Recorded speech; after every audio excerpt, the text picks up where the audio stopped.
The morning began like any other. The sky above the small English town was bright and clear.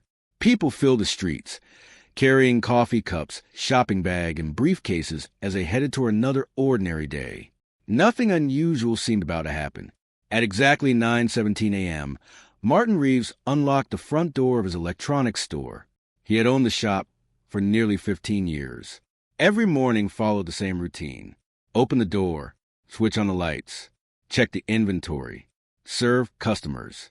It was predictable, comfortable, normal. Martin liked normal. What he didn't know was that before sunset, his life would become the center of a mystery nobody could explain. The store sat on a busy corner near the town square. Large glass windows allowed sunlight to flood the showroom. Televisions displayed advertisements. Laptops lined the shelves. Security cameras monitored every angle of the building. Martin installed them years ago after a series of break-ins nearby. The cameras recorded continuously.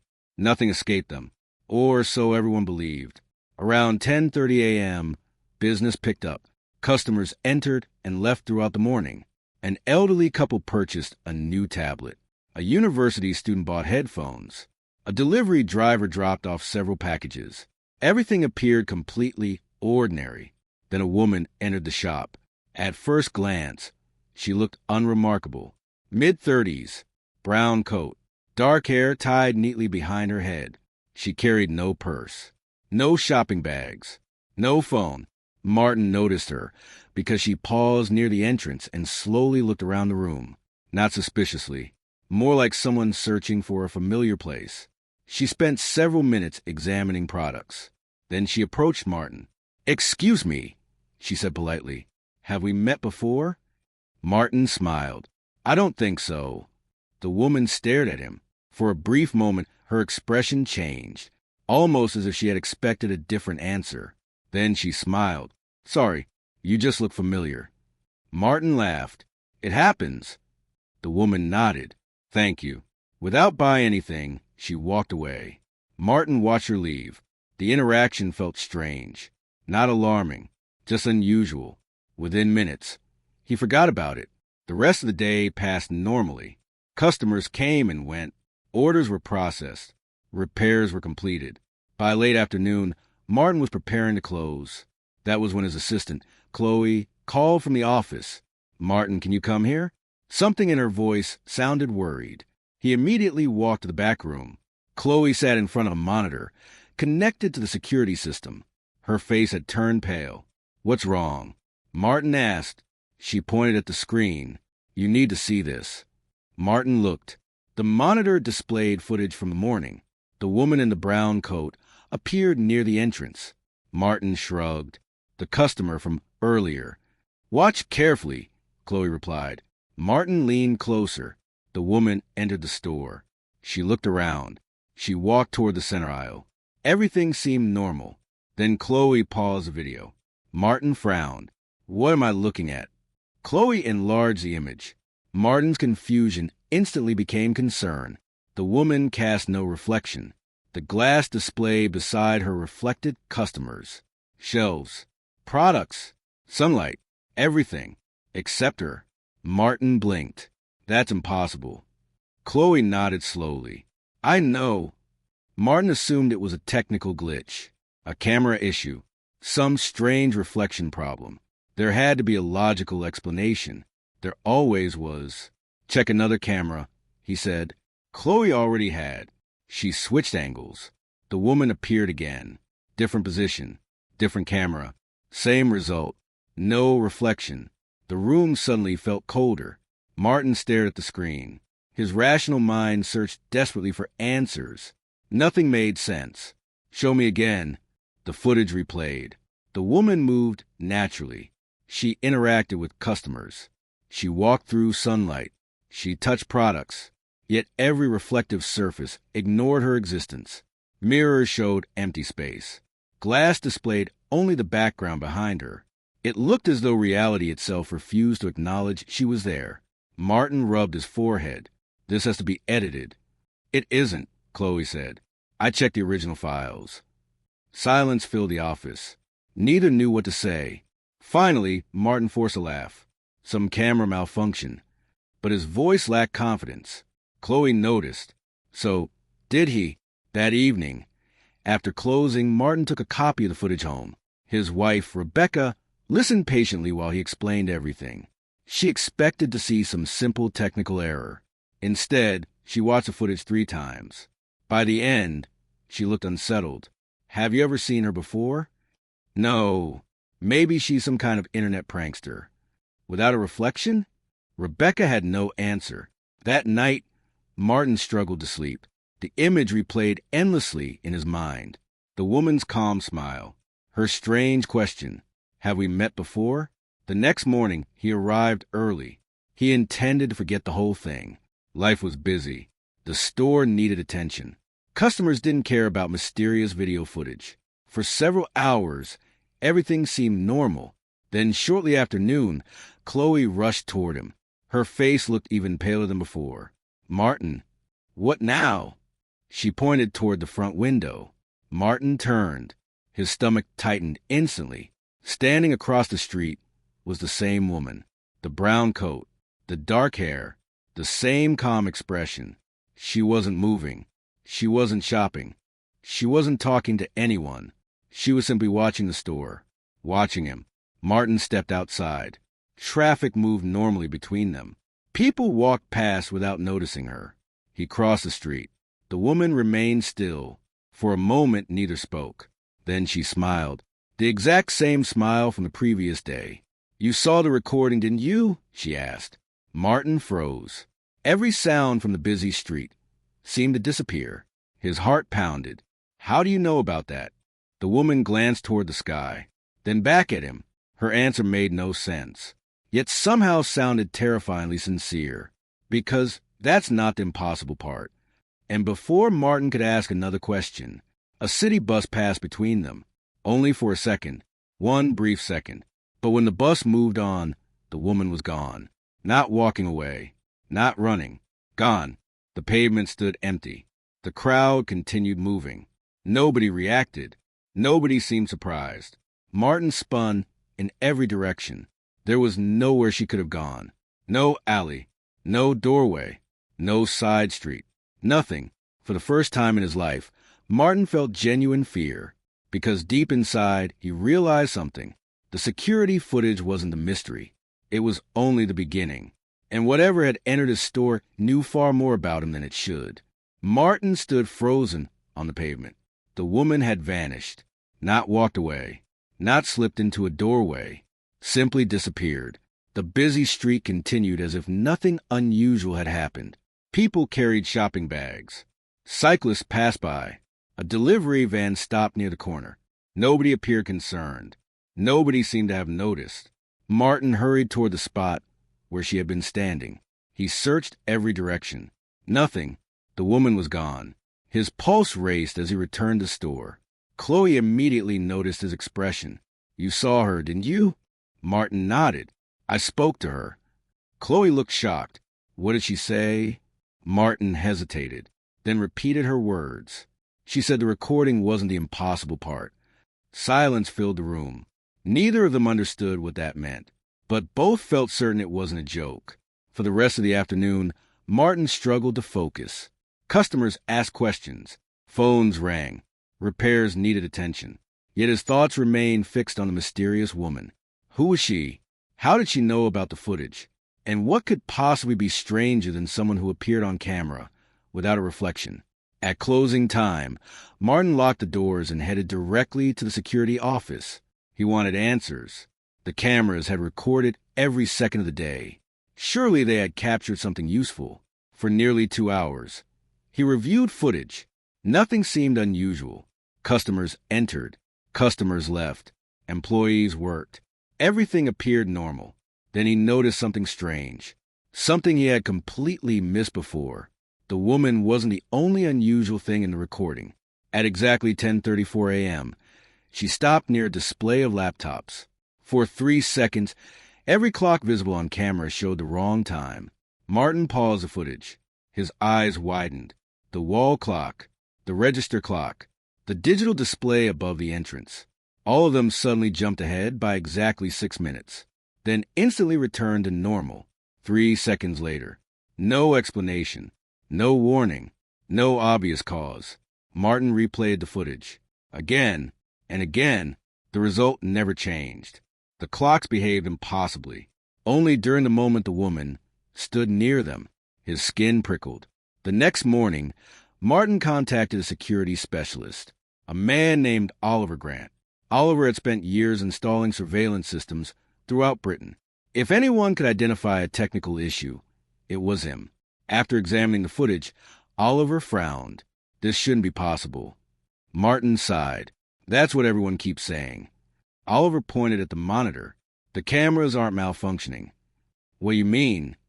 The recordings are genuine. Martin felt his stomach sink. Oliver leaned back. I've never seen anything like it. That wasn't the answer Martin wanted.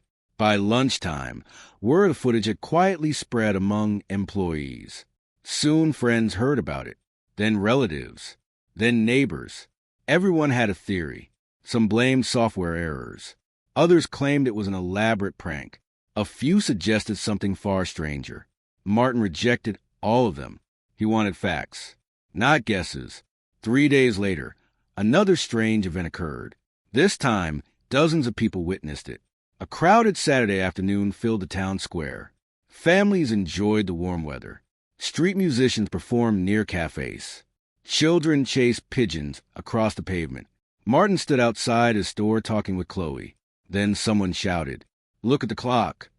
Heads turned. The large public clock above the town hall had stopped moving. At first, nobody cared. Mechanical failures happened, but then something even stranger occurred. Every clock in sight stopped at exactly the same moment. Phone screens, wristwatches, digital advertisements. Everything froze. The entire square seemed trapped at 2:18 p.m. People stared in confusion. Murmurs spread through the crowd. Martin felt a terrible feeling growing inside him because he knew exactly where to look. Across the square, near a flower stand, the woman stood watching. Her brown coat moved gently in the breeze. Her expression remained calm, almost amused. Martin immediately pushed through the crowd. This time he wouldn't lose her. He ran. People stepped aside. His eyes never left her. The distance between them shrank. 30 feet, 20 feet, 10 feet. The woman remained still, waiting. Then she spoke before he could. "You're asking the wrong questions." Martin stopped. "Were you?" The woman smiled. "I expected that question." "Then answer it." She looked disappointed. "Still the wrong question." Martin's frustration exploded. "Then tell me the right one." For the first time, her smile vanished. Her eyes locked onto his. And suddenly she seemed serious. Very serious. "The right question is why the cameras chose you." Martin stared. What does that mean? But before she could answer, every clock in the square started moving again. The crowd erupted in confusion. People checked their watches. Phones refreshed. Conversations exploded everywhere. For only a second, Martin glanced away. 1 second. That was all it took. When he looked back, the woman had disappeared again. Exactly like before. No trace. No explanation. Nothing. That evening, Martin sat alone in his office. The phrase repeated endlessly in his mind. Why the cameras chose you. It sounded absurd. Cameras couldn't choose anything. They were machines, tools, objects. Yet somehow he couldn't dismiss her words. At home, he began reviewing older recordings. Years of archive footage filled external drives stored in a cabinet. Most contained nothing interesting. Ordinary business days. Ordinary customers. Ordinary life. Then he discovered something unexpected. A recording from 7 years earlier. The date immediately caught his attention. It was the day he had first opened the store. Martin watched the footage. Friends and family entered carrying decorations. Customers arrived throughout the day. Everything seemed perfectly normal. Then he noticed someone standing outside the entrance, watching. His blood turned cold. The woman, the exact same woman, same face, same coat, same appearance. 7 years earlier, not older, not younger, exactly the same. Martin paused the video. His hands trembled. That was impossible. People changed. Hair changed. Clothes changed. Faces aged. Yet she looked untouched by time. He searched more footage. Another recording appeared, 5 years old. She was there. A recording from 3 years ago. She appeared again, 1 year ago. Still there. Always watching. Always near the store. Always unnoticed. Martin felt a growing sense of panic. How could he have missed her? Thousands of recordings. Hundreds of appearances. Yet nobody had ever mentioned her. Not once. Then he discovered the most disturbing detail of all. Every appearance occurred on the same date, June 14th, every single year. Martin immediately checked the calendar. His heart nearly stopped. June 14th was only 2 days away. A heavy silence filled the office. He continued searching. The final recording was from the previous year. The woman stood outside the shop for exactly 11 minutes. Then she turned and looked directly into the camera, not toward the store, not toward the street, directly into the lens, as if she knew someone would eventually watch. Then she raised one hand, slowly, deliberately, and pointed at something behind the camera. Martin rewound the footage. Again and again, the gesture never changed. She wasn't pointing at the street. She wasn't pointing at a person. She was pointing at the office where Martin sat right now. The exact room, the exact location. A chill ran through him. Because 7 years ago, that office hadn't even existed. It had been built much later during renovations. Yet somehow she knew. Martin slowly turned around. The office suddenly felt different, smaller. He looked at the wall behind him, the place where the woman had pointed. At first he saw nothing unusual. Then he noticed a tiny object taped beneath a shelf, a small folded piece of paper. His breathing stopped. The paper looked old, very old. With trembling fingers, Martin removed it. There was only one sentence written inside, a sentence that made his blood run cold, because it wasn't signed, and it wasn't addressed to anyone else. It was addressed to him. The message read, "Martin, whatever happens on June 14th, do not let the camera stop recording." Martin stared at the note. His hands trembled. The words seemed impossible. He read them again. And again, the message never changed. "Martin, whatever happens on June 14th, do not let the camera stop recording." The paper appeared old, yellowed with age. The edges were worn. It clearly hadn't been placed there recently. Yet it contained his name, a warning, and a date only 1 day away. Martin lowered himself into a chair. His mind raced through countless possibilities. Who had written it? How long had it been there? And how could someone have known he would eventually find it? Nothing made sense. But one thing was certain. He was ignoring the warning. The next morning was June 14th. Martin arrived at the store before sunrise. The streets were quiet. The town was only beginning to wake up. For the first time in years, he checked every camera personally, every cable, every recorder, every backup battery. Everything worked perfectly. He even installed additional recording devices borrowed from Oliver. If something happened today, he wanted every second preserved. By 9 a.m., Chloe arrived. Martin showed her the note. She read it twice, then a third time. "What are we supposed to do?" "I don't know." "You think she's coming back?" Martin looked toward the front window. "Yes." His voice sounded more certain than he felt. The morning passed slowly. Customers entered. Sales continued. The cameras recorded continuously. Nothing unusual occurred. At noon, Martin began wondering if the entire thing had been a mistake. Perhaps the woman would never return. Perhaps there was a logical explanation after all. Then exactly at 12:14 p.m., every monitor in the security office flickered. Only once. A brief flash, but enough to make both Martin and Chloe freeze. Seconds later, a customer entered the store. Then another. Everything seemed normal, except for one detail. Every customer appeared distracted. People kept checking their watches, looking around, pausing mid-conversation, as though they sensed something unusual without understanding why. At 1:03 p.m., Martin finally saw her. The woman stood across the street. The same brown coat, The same calm expression. The same face untouched by time. She wasn't alone. For the first time, someone stood beside her. A man, tall, gray-haired, wearing a dark suit. Martin had never seen him before. Yet something about him felt familiar. The woman. And the man appeared to be studying the store. Not threateningly. Almost sadly. As though they were watching an event they had seen many times before. Martin hurried outside. The traffic light changed.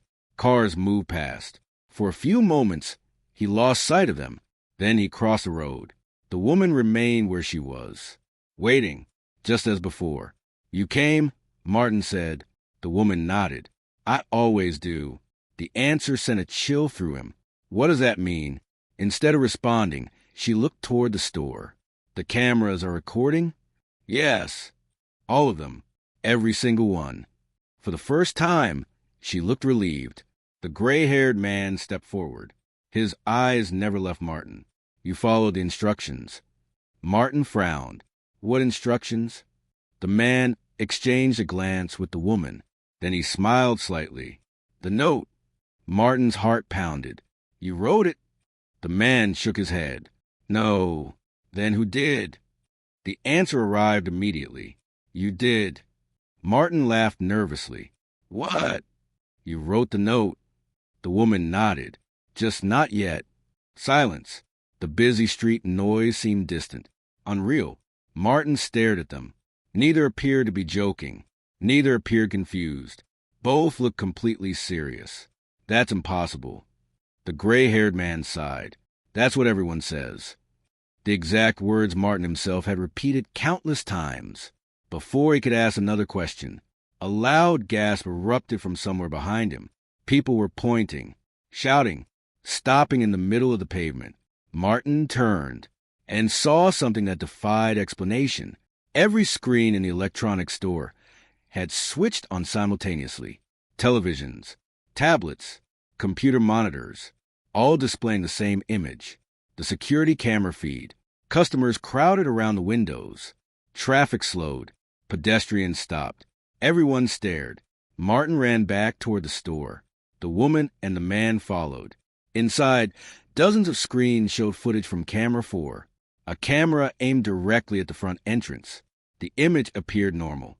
At first, then a figure entered the frame. Martin stopped breathing. The person on the screen was him. Not the current Martin.